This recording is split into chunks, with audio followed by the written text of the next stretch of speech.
Hi friends, అందరికీ నమస్కారం. Friends, ఇప్పుడిప్పుడే వచ్చిన ఏపీ వెదర్ రిపోర్ట్ అయితే గనుక ఒకసారి తెలుసుకుందాము. వీడియో పూర్తిగా చూడండి. అలాగే తప్పకుండా ఒక లైక్ చేయండి.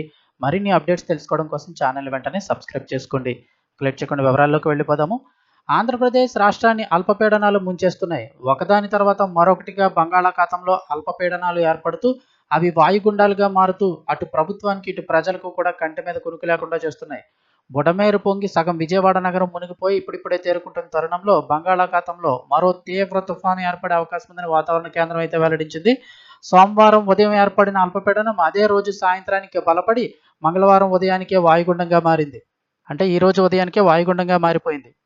ఇప్పుడు ఈ వాయుగుండం అయితే గనక బుధవారం సాయంత్రం కానీ గురువారం కానీ ఇది తీవ్ర తుఫానుగా, అంటే తుఫాన్ నుంచి అతి తీవ్ర తుఫానుగా మారుతుందని గురువారం అర్ధరాత్రి లేదంటే శుక్రవారం తెల్లవారుజామున అయితే గనక ఇది తీరం దాటే అవకాశం ఉందని చెప్పి వాతావరణ కేంద్రం అయితే అంచనా వేస్తోంది.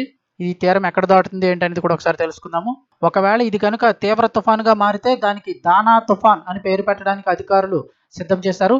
పశ్చిమ బెంగాల్తో పాటు ఒడిశా, ఏపీలోని ఉమ్మడి జిల్లాలైన విశాఖపట్నం, విజయనగరం, శ్రీకాకుళం జిల్లాలపై అత్యంత తీవ్ర ప్రభావం చూపుతుందని, మత్స్యకారులు ఎవరూ కూడా వేటకు వెళ్లొద్దని, తీర ప్రాంత ప్రజలందరూ అత్యంత అప్రమత్తంగా ఉండాలని అధికారులు అయితే హెచ్చరిస్తున్నారు. ఎందుకంటే ఇది అతి తీవ్ర తుఫానుగా మారే అవకాశం ఉందని 1-2 సార్లు చెప్తూ ఉన్నారు.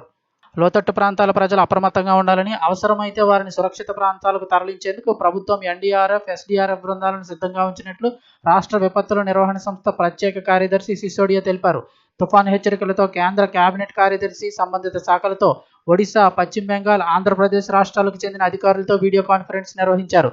తుఫాను సందర్భంగా ఆంధ్రప్రదేశ్ తీసుకుంటున్న చర్యలపై ఆర్పీ సిసోడియా ఈ సమావేశంలో పాల్గొని కేంద్ర కేబినెట్ కార్యదర్శికి అయితే తెలియజేశారు.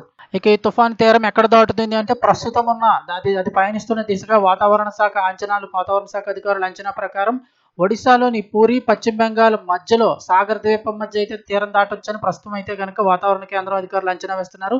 ఇది ఒకవేళ దిశ కనుక మార్చినా వేరే ఏదైనా అప్పటినప్పుడు ఉన్నట్టయితే కనుక మరొకసారి వాతావరణ శాఖ అధికారులు అయితే ప్రకటన చేయడం జరుగుతుంది. ప్రస్తుతం ఉన్న పరిస్థితుల దృష్ట్యా ఒడిశాలోని పూరి, పశ్చిమ బెంగాల్ మధ్య సాగర్ ద్వీపంలో అయితే కనుక తీరం దాటవచ్చని ప్రస్తుతం అధికారులు అయితే అంచనా వేస్తున్నారు. అయినప్పటికీ దీని ప్రభావం అయితే కనుక అత్యంత ఎక్కువగా ఏపీ మీద, ఒడిశా మీద అయితే ఉంటుందని అయితే చెప్తూ ఉన్నారు. ముఖ్యంగా ఉత్తరాంధ్ర జిల్లాలపై దీని ప్రభావం ఎక్కువగా ఉంటుంది. విశాఖపట్నం, విజయనగరం, శ్రీకాకుళం జిల్లాలపైన అతి తీవ్ర ప్రభావం చూపుతుందని చెప్పేసి వాతావరణ శాఖ అధికారులు అయితే హెచ్చరిక జారీ చేస్తున్నారు.